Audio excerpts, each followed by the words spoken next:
What we choose to see shapes the world we live in. When I began this series about systems of awareness, I wasn't trying to paint landscapes. I was trying to paint a question.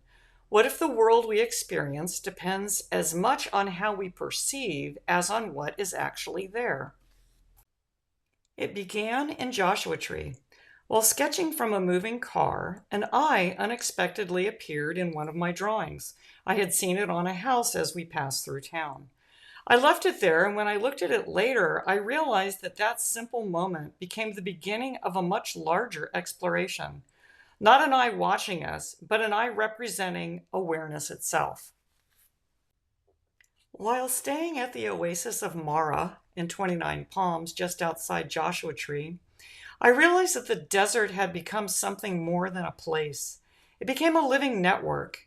Plants, animals, light, movement, and human experience all participate in the same unfolding system. I saw the patterns and network of nature in a way I hadn't seen before. As the paintings evolved, I began to see that creativity behaves much like nature. Ideas emerge through relationships.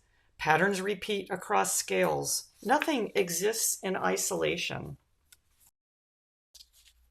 The more I painted, the more interested I became in perception itself. Not simply what we look at, but how attention changes what we discover. I began including small things for viewers to find: animals, pathways, unexpected forms. The longer you look, the more the paintings reveal. Discovery becomes part of the artwork. Awareness creates relationships. Relationships create patterns. Patterns create emergence. Perhaps consciousness is not something separate from nature. Perhaps it's one of nature's expressions.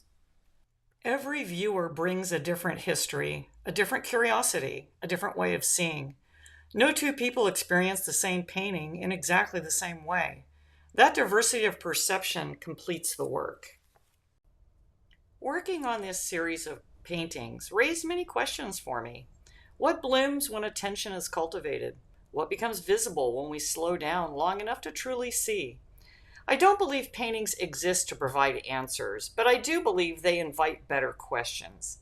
If these paintings encourage someone to pause, to notice, and to become just a little more aware, then the work has done exactly what I hoped for.